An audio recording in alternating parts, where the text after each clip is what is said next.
अस्सलामुअलैकुम नाज़रीन, मैं मोहम्मद असलम हुसैन सियासत की खबरों में आप सबका इस्तकबाल करता हूँ। आज 30 दिसंबर 2025 है। इस्लामिक तारीख के हिसाब से आज 9 रजब 1447 हिजरी है। पेश आज की कुछ अहम खबरें। सियासी अदम इस्तेकाम के दौर से गुजरने वाली बांग्लादेश की साबिक वज़ीर-ए-आज़म खालिदा जिया इंतकाल कर गई। बांग्लादेश नेशनलिस्ट पार्टी की रहनुमा खालिदा जिया ने ढाका के एवर केयर अस्पताल में जेर इलाज आखिरी सांस ली।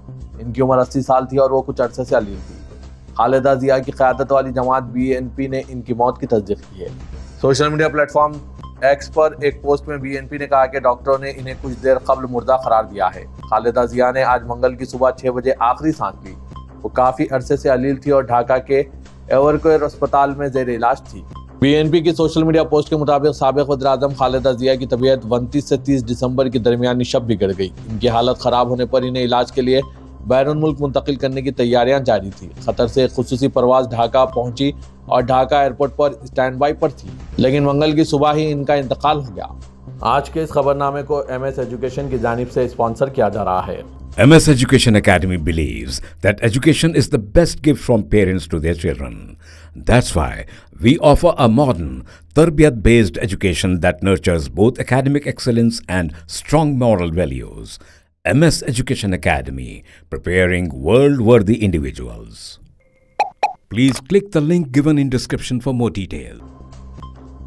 हुकूमत हिंद ने 2027 की मरदमशुमारी के इनेकाद के लिए ताज़ा तरीन क़वाइद व ज़वाबित को नोटिफाई कर दिया है, जिनके तहत आज़ादी के बाद पहली मरतबा ऑनलाइन खुद इंदराज यानी सेल्फ इनुमरेशन और ज़ात पर मबनी मरदमशुमारी को शामिल किया जाएगा। इन क़वाइद में रियासती हुकूमतों और मरकज़ के ज़ेर इंतज़ाम इलाकों के लिए 2 मरहलों पर मुश्तमिल इस मुल्क गिर मरदमशुमारी के इनेकाद के सिलसिले में मरदमशुमारी के अहलकारों की नामजदगी और तकर्रुरी से मुतालिक तफसीली हिदायत दी गई है। रजिस्ट्रार जनरल ऑफ इंडिया के दफ्तर के एक सीनियर अफसर ने बताया कि 1991 की मरदमशुमारी के दौरान नाफिज क़वाइद को असरनो मरतब किया गया है, जिसमें गुज़श्ता 5 सालों के दौरान की गई तरामीम और नए ज़वाबित को शामिल किया गया है। महकमा इनकम टैक्स ने पैन कार्ड होल्डरों को 31 दिसंबर 2025 की आखिरी तारीख से पहले लाजमी पैन से आधार लिंक के अमल को मुकम्मल करने के लिए एक याद दहानी जारी की है। ऐसा ना करने की सूरत में पैन कार्ड गैर कारकर्द हो जाएगा। 31 दिसंबर को पैन आधार लिंक करने की आखिरी तारीख, लिंक ना होने पर पैन कार्ड गैर कारकर्द हो जाएंगे। महकमे के मुताबिक जिन अफराद ने मुकर्ररा वक्त के अंदर आधार पैन कार्ड लिंक को मुकम्मल नहीं किया है, वह अहम मालियाती और टैक्स से मुतालिक लेन देन के लिए अपना पैन इस्तेमाल नहीं कर सकेंगे। आधार पैन लिंकिंग आखिरी तारीख और लेट फीस की तफसीलात पैन से आधार लिंक को मुकम्मल करने की आखिरी तारीख 31 दिसंबर 2025 है। टैक्स दहिंदगान जिन्होंने अब तक अपने पैन और आधार को लिंक नहीं किया है, इन्हें लिंक करने के अमल को आगे बढ़ाने से पहले लेट फीस अदा करनी होगी।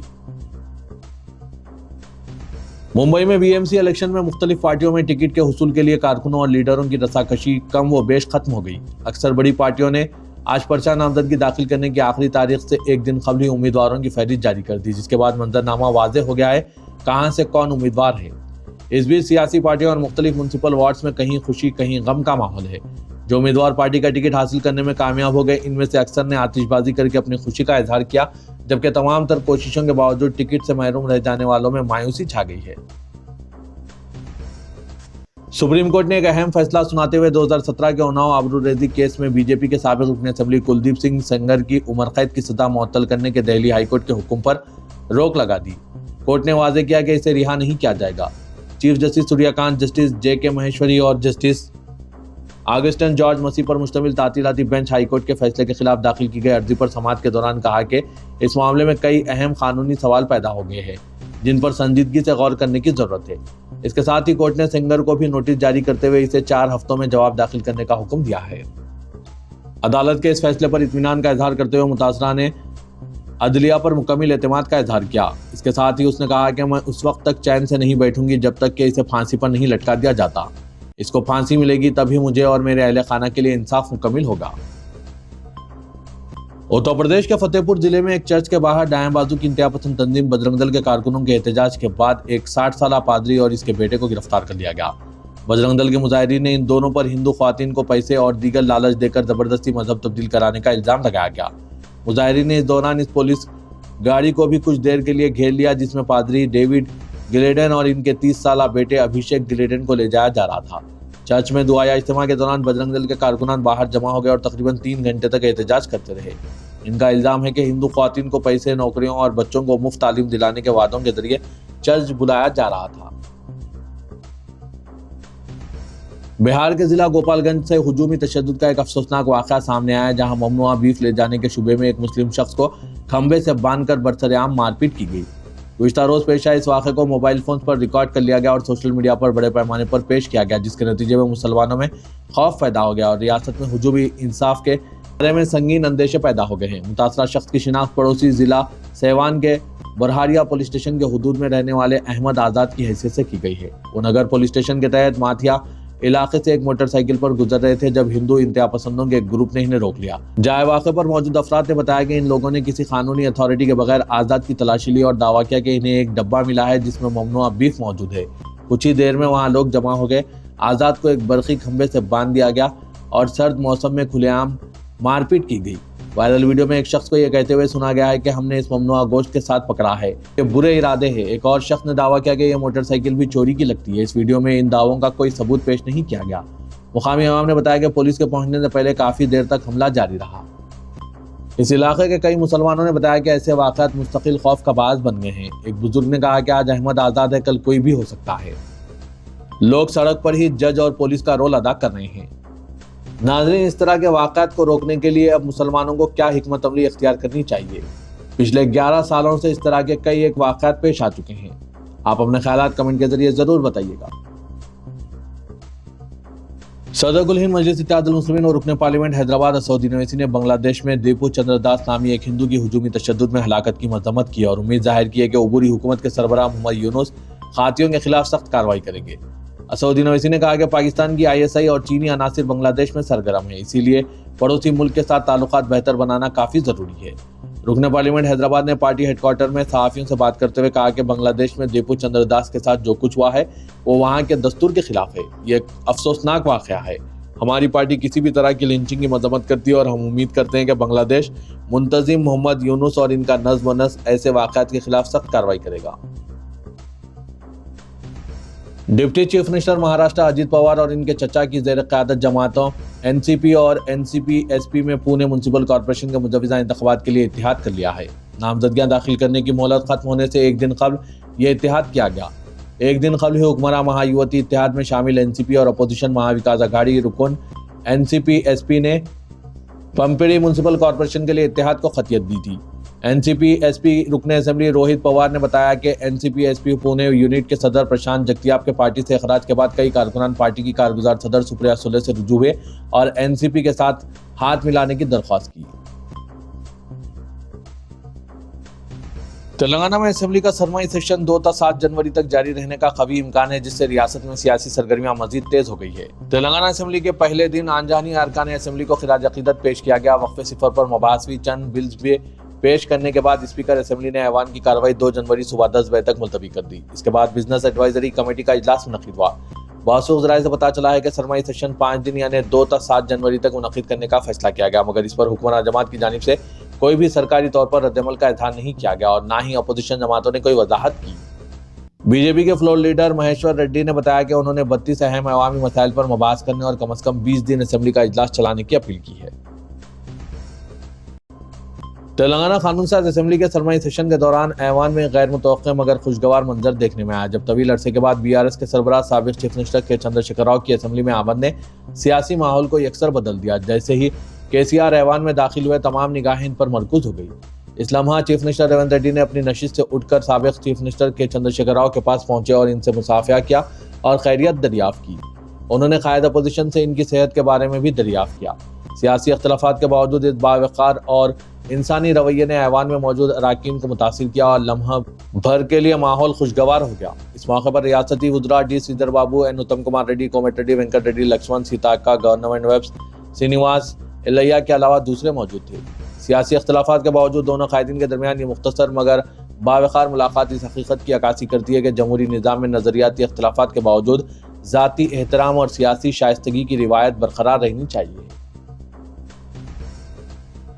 कायद अपोजिशन के चंद्रशेखर राव के सिर्फ 5 मिनट में असेंबली से चले जाने पर सियासी हलकों में जबरदस्त बहस चल रही है, जबकि कांग्रेस कायदीन अपनी हाजिरी रजिस्टर कराने के लिए असेंबली को पहुंचने का इल्जाम आयद कर रहे हैं। वाजरे के तकरीबन 9 माह बाद साबिक चीफ मिनिस्टर KCR असेंबली को पहुंचे, जहां BRS पार्टी के अरकान असेंबली ने इनका शानदार इस्तकबाल किया। BRS पार्टी ऑफिस में उन्होंने असेंबली में शिरकत से मुतालिक रजिस्टर में दस्तखत करते हुए अपनी हाजिरी दर्ज कराई, जिसके बाद 10:30 बजे असेंबली के आगाज के साथ वो ऐवान में पहुंचे और सिर्फ 5 था 7 मिनट ऐवान में रहे। स्पीकर की जानिब से फौत हो जाने वाले अरकान असेंबली को खिराज अकीदत पेश करने के लिए करारदाद पेश करते ही वो ऐवान से चले गए। तेलंगाना के वजीर माल व हाउसिंग P श्रीनिवास रेड्डी ने कहा है कि सरकारी अराजियात और अवामी इमलाक के तहफ़्फ़ुज़ के सिलसिले में कोई भी तसाहुल नहीं किया जाएगा। वजीर माल ने ओहदेदारों को हिदायत दी कि सरकारी अराजियात के तहफ़्फ़ुज़ के लिए मनसूबाबंद अंदाज में इक़दाम करें। श्रीनिवास रेड्डी ने सेक्रेटरीट में वजीर अक़लियती बहबूद मोहम्मद अजहरुद्दीन और जुबली हिल्स के रुकन असेंबली नवीन यादव के हमरा जुबली हिल्स के ज़मनी चुनाव के मौके पर अवाम से किए गए वादों और कब्रिस्तान की अराजी के अलाटमेंट के मसले का जायजा लिया।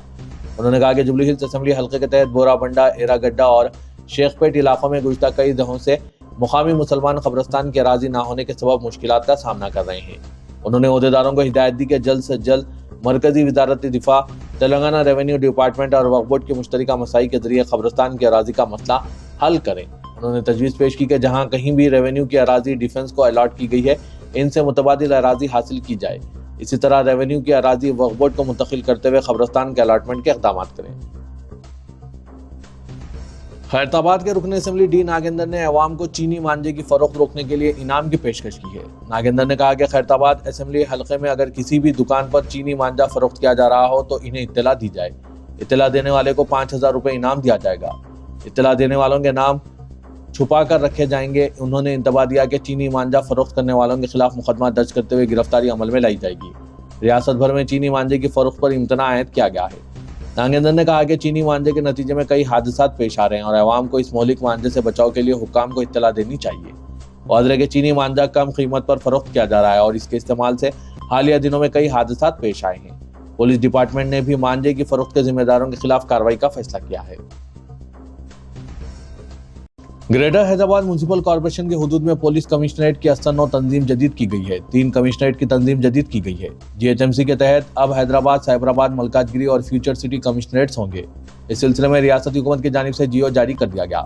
GO के मुताबिक G श्रीधर बाबू IPS रच्चाकुंडा का तबादला करते हुए इन्हें कमिश्नर पुलिस फ्यूचर सिटी मुकर्रर किया गया। Avinash Mohanty IPS commissioner police Cyberabad का तबादला करते हुए इन्हें कमिश्नर पुलिस मलकाजगिरी मुकर्रर किया गया है। इसी तरह M रमेश IPS IGP का तबादला करते हुए इन्हें कमिश्नर पुलिस साइबराबाद मुकर्रर किया गया। अलावाजी आकाश यादव IPS DCP यादाद्री भोंगिर रच्चाकुंडा का तबादला करते हुए इन्हें सुपरिटेंडेंट पुलिस यादाद्री भोंगिर मुकर्रर किया गया। वाज़ेह के GHMC की तोसी के बाद पुलिस कमिश्नरेट की भी 89 तंजीम जदीद की गई। रच्चाकुंडा कमिश्नरेट के इलाकों को फ्यूचर सिटी और मलकाजगिरी कमिश्नरेट में शामिल कर दिया गया। इसी तरह बाज़ इलाकों को यादाद्री SP हुदूद में रखा गया है। ग्रेटर हैदराबाद म्युनिसिपल कॉर्पोरेशन में 27 म्युनिसिपलिटीज और कॉर्पोरेशनों के इंतजाम का मरहला मुकम्मिल हो चुका है और सियासी हलकों में इस बात को लेकर बहस जारी है कि तौसीशुदा कॉर्पोरेशन की कारकर्दगी कैसी रहेगी और कॉर्पोरेशन के इंतखाबात कब होंगे। इंतजाम के नतीजे में GHMC का रकबा 2050 मुरब्बा किलोमीटर हो चुका है। 12 जोन और 60 सर्कल्स के तहत 300 बल्दी वार्ड्स को खतियत दी गई है। हुकूमत ने इंतखाबात के सिलसिले में अपना मौक़िफ़ वाज़ेह नहीं किया है। GHMC के इंतखाबात 300 वार्ड्स पर होंगे या फिर 2 हिस्सों में तकसीम करते हुए ग्रेटर कॉर्पोरेशन बनाए जाएंगे। बासुख राय के मुताबिक चीफ मिनिस्टर रेवंत रेड्डी 300 बल्दी वार्ड्स के साथ GHMC के इंतखाबात के हक में है। फरवरी 2026 में GHMC की मियाद खत्म हो रही है। ऐसे में इंतखाबात की तैयारियों के सिलसिले में सरकारी सतह पर सरगर्मियों का आगाज हो चुका है। पुराने शहर हैदराबाद के शमशीरगंज इलाके में सफर के दौरान एक फूड डिलीवरी बॉय को चाइनीज मांझे में फंस जाने से गर्दन पर चोट आई है। नवाब साहब कुंटे का रहने वाला जमील अपनी 2 व्हीलर पर शालीबंडे से जा रहा था। जैसे ही वो शमशीरगंज पहुंचा, चीनी मांझा इनके गर्दन में अटक गया, जिससे गहरा जख्म आ गया। इन्हें फौरी तौर पर निजी अस्पताल ले जाया गया, जहां वो जेर इलाज है। पुलिस ने ताजिरों को चीनी मांझा फरोख्त करने के खिलाफ खबरदार करते हुए कहा कि जो भी फरोख्त या इस्तेमाल करते हुए पाया गया, इसके खिलाफ फौजदारी मुकदमा दर्ज किए जाएंगे। बताया गया कि फूड डिलीवरी बॉय नौजवान है और इसे 19 टाके लगे हैं। वालिदैन व सरपरस्तों से भी ख्वाहिश की जाती है कि चीनी मांझे से अपने बच्चों को दूर रखें और इन्हें पतंग उड़ाते वक्त देसी मांझे के इस्तेमाल पर मशवरा दें, क्योंकि इनकी एक हरकत की वजह से किसी की जान जा सकती है।